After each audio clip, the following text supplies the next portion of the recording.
Et bonjour à toutes et à tous, merci d'être là sur la chaîne Tech & Co et bienvenue pour ce nouveau numéro de Village Startup. Vous le savez, on se retrouve tous les mois pour une petite sélection de startups dont on a le secret. Salut Jérôme. Salut François, bonjour à tous et on est ravis de vous retrouver tous les mois ici au Village Startup. Alors, ce mois-ci, François, Oui. on va parler d'une start-up qui fait du froid. Ah. Oui, dit comme ça, c'est un peu bizarre. C'est pour les sportifs, pour faciliter la récupération musculaire. Vous allez voir, c'est super innovant. Et puis, on va s'intéresser également à une application qui permet d'investir. Mais c'est plutôt original. Oubliez les cryptos, on investit dans le dur et dans le vrai, dans la terre. Dans la terre, eh bien, en Oui, plus, c'est un sujet le terrain d'actualité. agricole. Et puis Fabrice Marcella, le maire du village Baïssa, sera avec nous. On parlera du CES et il nous expliquera qu'il utilise au quotidien des innovations qu'il a vues au CES. Il est formidable, ce garçon. Mais vraiment, il est vraiment formidable. On ne va pas trop lui dire parce qu'on va le retrouver tout à l'heure. Merci d'être là et bienvenue dans Village Startup.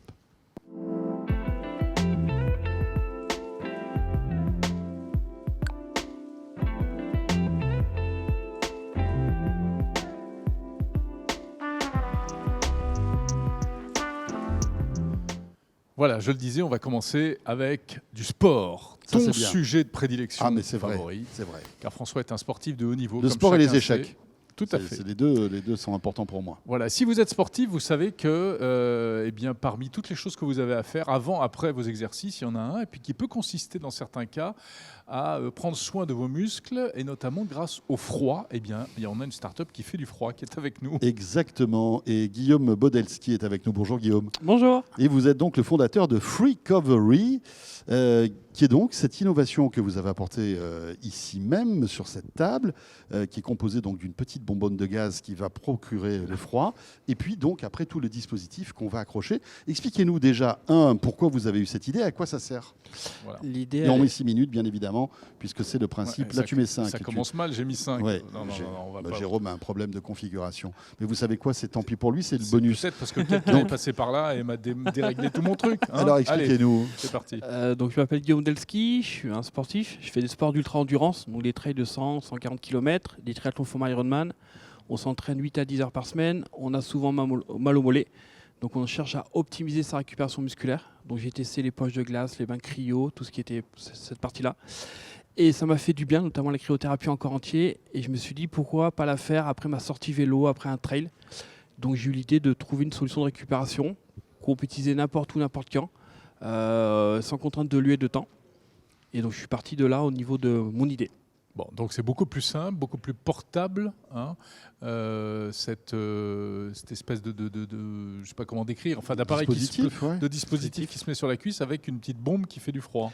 C'est ça, le principe, c'est j'ai fini mon effort, je veux récupérer, je suis au travail, je suis dans un bus, je suis à la maison. Et je veux récupérer vraiment n'importe où, n'importe quand. Parce que c'est vrai que quand on est loin d'un endroit où on peut récupérer, on n'a pas le choix en fait.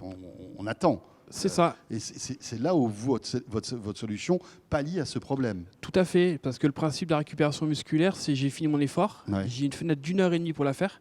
Au-delà, je perds 80% d'efficacité. Imaginons que vous avez fait un trail de 20 km, vous avez fini, dans votre voiture, vous allez vous ravitailler. Et à ce moment-là, vous pouvez faire votre Il ravitaillement faut le faire tout de suite. tout de suite, et sans contrainte de lieu, avant d'entrer à la maison, pour être un peu plus souple à la maison. Super. Ça paraît simple d'un certain côté. Et puis d'un autre, il y a quand même pas mal de techno dedans. Et puis il fallait y penser à assembler toutes ces pièces. en fait. C'est ça, c'est l'idée de la poche de glace en fait qu'on a dématérialisée. Après au niveau techno, oui, parce qu'en fait, si vous voulez, le principe c'est qu'on veut refroidir le muscle à 15 degrés. Donc on prend la plaque, on la met à 0 degré avec donc, notre gaz spécifique.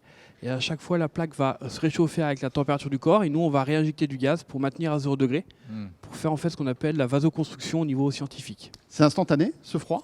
Oui, tout à fait. C'est, Donc je pose, par exemple, je dois récupérer des bras ou des mollets. C'est ce que vous nous disiez tout Oui. à l'heure. C'est en général ce que les gens veulent. Oui. J'accroche ça au mollet, un peu comme une attelle. brassard, Une attelle, une voilà, attelle, une ouais. attelle. J'appuie sur un bouton et instantanément j'ai du froid. Oui. Et D'accord. instantanément, vous avez du froid, donc on met à 0 degré. Votre corps va rayonner sur la plaque, il va la réchauffer et on va réinjecter pour que ça soit à 0 degré. Donc du coup, si on prend, on a fait avec des courbes de température. Au départ, on est à 30-33 degrés, puis on est à 27, puis on est à 28. Il y a quelque chose qui est vraiment D'accord. doux, en fait. C'est ce qu'apprécient notamment les sportifs professionnels. Il n'y a pas un choc thermique comme une poubelle à glace. C'est pas dangereux, ça risque pas de m'exploser à la figure. C'est quoi ce gaz? Non, on a justement travaillé avec beaucoup de sportifs sur une problématique qui est derrière, on voulait un gaz neutre pour l'environnement et surtout non inflammable. En fait, il n'y a pas de risque d'explosion puisqu'on utilise de l'électronique. Contrairement aux bombes de froid que vous avez en pharmacie, parapharmacie, il y a une odeur de menthe parce que dedans, il y a du butane et du propane. Ah, ça, c'est pas terrible, ça. Non, on peut faire des tests avec. Faut mais pas fumer à garantit... côté, quoi. Non, voilà, on ne garantit pas l'état du mollet derrière. Et quelle est l'autonomie de cette petite bonbonne en fait? Je peux faire combien de récup? Alors en fait, quand on fait de la récupération avec du froid, c'est des séances de 1/4 d'heure. C'est ce qui est au niveau scientifique conseillé. Ok. Et là, on fait 2 fois 1/4 d'heure sur ce format-là. Et après, on a des coachs qui veulent des formats plus importants, lorsqu'ils sont notamment avec des clubs, pour faire 4, 8, 10 séances. Donc on peut adapter la taille de la bouteille en fonction de l'utilisation de la personne. Petite question sur enfin, l'environnement. La bouteille, quand elle est vide, qu'est-ce que j'en fais? Poubelle de recyclage jaune à l'heure actuelle. On ne peut pas la recharger. On ne peut pas la recharger actuellement, parce qu'on a un gaz qui est liquide, qui est mis sous Parce pression. que de récup une canette, j'ai envie de dire, Ouais. bon, voilà, ça fait pas mal de déchets, quoi. Ça fait du déchet, sachant qu'on est sur la poubelle jaune. C'est un produit en France, tout est fait en France. L'idée, c'est de faire quelque chose de rechargeable, donc on travaille dessus, Ok. sur du rechargeable, mais il nous faut 2 ans à 3 ans de recherche et développement. On a des pistes, mais comme on a un gaz qui est liquide, qui est sous pression, on ne peut pas vraiment faire On peut n'importe pas quoi. faire ça n'importe où, n'importe comment. Non. Alors, vous visez le marché des sportifs, vous l'avez dit, mais ça peut aussi convenir, par exemple, pour des douleurs, pour le médical, etc. Tout à fait, nous on a fait L'arthrose de Jérôme, par exemple, ça Oui. marche? l'arthrose. Bientôt, mettez-moi de côté, peut-être pour dans quelques temps. Et celle-là est pour toi, Jérôme. Donc du coup, on travaille sur le sport parce qu'on veut, pour l'instant, on n'est pas dispositif médical. Donc on va sur le segment du sport. Et on a un gros marché qui est le médical, Ouais. notamment lorsqu'on a des douleurs musculaires au niveau des genoux, au niveau oui. des poignets, etc. On a énormément de demandes. Et là, on va le travailler dans un second temps, d'ici 18 mois, pour être dispositif médical, pour aller sur ce secteur-là. Petite question, qu'en pensent les principaux intéressés, les sportifs? Ils détestent. Non, mais est-ce que vous avez des retours positifs ou même négatifs de ce type d'objet? Qu'est-ce qui leur plaît, qu'est-ce qui leur plaît moins? Alors en fait, nous, ce qu'on a fait, on a travaillé dès le départ avec beaucoup de sportifs professionnels, qu'on a étudié comment ils récupéraient ce qu'ils voulaient. Donc on a beaucoup travaillé avec eux. On a équipé notamment Florent Manodou, qui l'utilise régulièrement. On a équipé beaucoup de personnes équipées de France Natation. Là, on a fait l'émission Qui est mon associé. Donc Tony Parker s'est soigné, c'est ce qui explique dans l'émission, toute sa durée de sa carrière avec du froid. Il a testé le produit, il a validé le concept du produit, parce qu'il trouvait ça super sympa. Et surtout, Mais malgré tout, ils n'ont Voilà. pas investi. ils n'ont pas investi. C'est les personnes qui investissent lorsqu'il y a du chiffre d'affaires. Moi, je venais juste de lancer la commercialisation. Ouais. Donc en venant juste lancer la commercialisation, forcément, on a peu de chiffre d'affaires. Après, nous, on est allé au CES Vegas, où on a fait tester des équipes de NBA, de NHL, donc football américain, etc. Il y a une énorme demande. Et on est vraiment en train de se développer sur le marché américain. Ouais, c'est super. Donc Il vous reste- avez, ouais, voilà. Il reste 30 Un marché, secondes. mondial. C'est quoi votre... vous en êtes tout de la distribution? Combien ça coûte? Enfin, comment on se le procure? Comment Alors en fait, pour l'instant, on le fait sur notre site internet. On a 2 formules. Soit vous faites de l'allocation à Netflix. Donc pour 99 €, vous avez tout et vous faites 4 séances par mois. Au bout d'un mois, vous arrêtez ou vous repartez pour 89 €, vous faites les 4 séances. Ou vous achetez le matériel et vous achetez les capsules de froid après. D'accord. Combien? C'est 289 € les deux et après c'est 89 € les 4 séances. Ok. Eh bien voilà, ça s'appelle Freecovery. Merci beaucoup Guillaume Modelski. Merci. Et on va suivre de Super. près évidemment cette innovation. Jérôme, on enchaîne avec autre chose. Oui, on va parler d'argent. Oui, je sais que toi tu vas investir dans la terre, ça tombe bien avec notre prochain invité. Vous êtes fan de Bitcoin, d'argent, d'or, enfin bref, vous êtes un homme ou une femme d'argent, vous aimez investir. Souvent d'ailleurs, les gens qui s'intéressent à la tech sont branchés investissement et spéculation, lâchons le mot. Ouais. Mais il y a un domaine dans lequel on n'est pas habitué à investir, François, C'est la terroir. Et oui, la terre. Et pourquoi pas, tiens. Et Ouais. justement, Paul Rodriguez, notre invité, va nous en parler avec Hectarea. Bonjour Paul. Bonjour à tous les deux. Vous savez comment ça marche, 6 minutes pour évidemment nous convaincre, en tout cas présenter On n'investira pas. votre concept. Qui sait?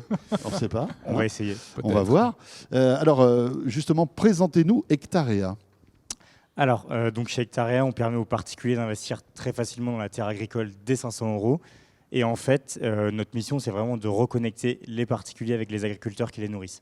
Si vous voulez, on le voit avec la crise agricole actuelle, il y a un fossé entre le monde agricole, nos modes de consommation. Et donc, pour pallier à ce manque, on a créé un lien direct entre les deux, qui est bien de l'investissement avec un pont qui est économiquement viable entre les deux. Alors c'est très intéressant, je trouve, mais quand on dit investir dans une terre agricole, ça consiste en quoi? Donc je vais mettre de l'argent et je vais attendre un profit. Cet argent va servir à quoi? Alors, on peut faire le parallèle avec l'immobilier. En fait, dans l'immobilier, on achète un bien et ensuite, on touche un loyer par un locataire. Là, c'est la même chose dans le milieu agricole. Vous achetez la terre. Donc, Ouais. c'est ce qu'on fait, nous, pour le compte des particuliers qui investissent.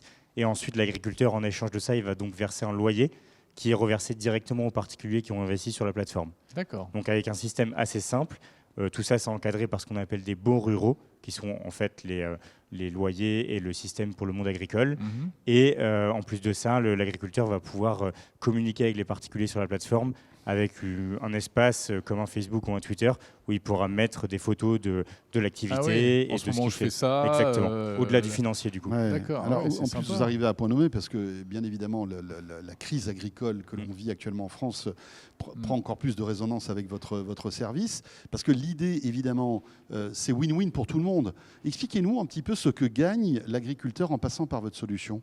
Alors, côté agriculteur, en fait, il y a une déshérence un peu dans le métier avec de moins en moins de personnes qui y vont. Et on a 50% des agriculteurs qui vont partir à la retraite dans les 10 prochaines années. Et donc, pour les nouveaux entrants, pour les aider à se financer, c'est très compliqué, ça coûte beaucoup. C'est-à-dire acheter la terre, acheter les machines pour travailler la terre, faire la transformation, vendre les produits. Et donc, quand vous achetez le foncier, donc la terre pour le compte de l'agriculteur, ça lui permet de libérer de la trésorerie pour finalement Plutôt se monter concentrer en sur le compétences. rendement. Exactement. Et voilà, les machines, la culture, etc. etc. Mieux vivre de son exploitation. Ouais. Mais malgré tout, après, il va perdre une partie de son revenu parce que comme il loue en fait cette terre, puisqu'elle appartient en fait à votre communauté, ça lui fait des revenus en moins aussi. Et effectivement, mais en fait, soit il la finance en fonds propres, chose que souvent il n'a pas pour le financer, soit il va la financer via un prêt bancaire et auquel cas il y a l'intérêt plus il faut rembourser le prêt. Et en fait, nous, c'est une solution qui revient relativement peu cher. On parle de rendement à 3% à l'hectare. Et donc, ça permet en fait de ne pas avoir de gros prêts à rembourser et donc d'avoir plus de liquidité. Il peut l'acheter au bout d'un moment, la terre, ou est-ce qu'il la loue tout le temps? Non, l'idée, c'est qu'il puisse la racheter assez facilement. Généralement, nous, en fait, on est sur un horizon de 10 ans. Et on estime qu'à partir de 7-8 ans, selon les types de cultures, l'agriculteur a fait la trésorerie pour pouvoir racheter ou refinancer la terre. D'accord. Il y a déjà des terres qui ont été acquises, enfin, c'est déjà en service? Oui, on a fait un premier projet donc, en décembre. En un mois, on a collecté 175 000 euros donc, sur un terrain près de Bordeaux. Donc, ma région est avec beaucoup de contacts agricoles là-bas. Et donc, il y a 91 particuliers qui ont investi sur ce terrain-là. Et l'idée maintenant, c'est de le multiplier pour que, si vous voyez, 1 hectare, c'est 100 arts de terre. Et en fait, on veut que le particulier puisse investir dans 3 arts de maraîchage, 4 arts de vigne, 6 arts d'olivier, avoir tout son portefeuille et pouvoir comprendre comment sont faits les produits derrière. Avec 500 euros, vous le disiez, somme minimale, qu'est-ce que ça Qu'est-ce qu'on représente peut quoi prétendre comme rendement, c'est ça ta question? Oui, ou comme terre, en fait, comme ça correspond à quelle superficie surface Alors là, le premier terrain, c'est 26,7 hectares. Donc pour 175 000 euros. Et vous avez en fait au prorata de votre investissement. Donc si vous mettez plus, vous avez un pourcentage plus élevé. Et sur la partie rentabilité, en fait, vous avez un loyer donc, qui est versé directement sur votre portefeuille sur la plateforme, aux alentours de 3% net. Et ensuite, vous avez la possession de la terre. Et la terre, c'est un actif qui prend la valeur sur le long terme. En tout cas, historiquement, ça a pris plus 4% par an sur les 10 dernières années. Mais au bout de 10 ans, je dois la revendre, en fait, c'est ça? Exactement. Donc au bout de 10 ans, il y a l'agriculteur qui peut racheter sa terre. Nous, on peut refinancer. On peut également vendre à un autre investisseur qui va laisser l'exploitant en place. Parce qu'il y a une différence entre la possession foncière du terrain et le droit de l'exploiter. Donc la promesse, c'est minimum 3% de rendement? Oui, exactement. Ça. Bon, c'est pas délirant non plus. Mais c'est 3% net, c'est ça? Oui, c'est 3% net. Et surtout, donc vous avez les 3% comme un livret A finalement. Mais derrière, vous avez quand même la possession d'un actif tangible, la terre, et qui peut prendre de la valeur sur le long terme. Au bout de 10 ans, lorsque je la revendrai, je ferai une plus-value sans doute. En espérant, c'est comme le cas de l'immobilier, si ce n'est que c'est un peu moins cyclique que l'immobilier. Oui, un peu moins cyclique, c'est ça. Mais est-ce que cette terre m'appartient vraiment? Par exemple, Jérôme achète, je ne sais pas moi, un lopin de terre, est-ce qu'il peut installer sa tente vignes. Par exemple, devant? Ou mine de rien, il y a beaucoup de symboles derrière tout ça? Alors non, la terre est vraiment acquise, sauf que pour le particulier qui investit, en fait, c'est une obligation à laquelle on rattache une hypothèque qui est mise en place par le notaire et qui permet bien de rattacher la possession sans avoir en fait, on va dire, tous les problèmes de participer aux assemblées générales. Oui, puis on n'a pas la jouissance en fait de ce terrain finalement. Oui, non, exactement. Le terrain, il est à disposition de l'agriculteur. Tu ne pourras pas aller planter tes propres tomates. Quoi. Voilà, c'est ça. On n'achète pas un deuxième jardin en fait. Ah ouais, d'accord. Très bien. Et l'idée, c'est en 2024 de développer ces projets pour avoir encore plus de terres à vendre. Oui, mais c'est de développer des nouveaux types de plantations. Donc ça va être, là on a fait maraîchage céréales, ça va être de faire de la vigne, de l'olivier et d'autres types de plantations pour justement aller dans la France entière et voir tout ce que font, tout ce qui est fait dans nos régions. Il y a des cultures qui sont plus rentables que d'autres? Alors, en fait, le loyer n'est pas indexé au chiffre d'affaires des exploitations. Non, mais Donc, pour un agriculteur, en fait, Oui, au-delà de complètement. ça, Pour le coup, c'est très différencié selon les ouais. cultures. Vous allez avoir des cultures pérennes de l'arboriculture, vous avez des cultures annuelles comme des céréales. Il y en a, on est sur des cultures de volume, d'autres sur de la valeur vigne, ajoutée. voilà. Ouais, exactement. La vigne est un exemple où il y a de la valeur ajoutée. Top. Mais on en parlera dans une prochaine émission consacrée à l'agriculture, Oui, n'est-ce pas? c'est vrai. Bah, en plus, avec le salon qui arrive là, c'est plutôt pas mal. Super, très bonne idée. Hectarea, merci beaucoup Paul Rodriguez d'être venu nous en parler dans Village Startup. Tu as failli dire ton podcast. Merci à vous. En fait, il a failli dire monde numérique. J'ai mais, failli dire monde numérique. Franchement, il faut le redémarrer. Je redémarre Jérôme et on Ouais. revient pour accueillir Fabrice Marcella. désolé. Oui, Fabrice, viens nous parler de tes conquêtes au CES. Des conquêtes au CES. C'est sa femme qui va être contente. Allez, à tout de suite.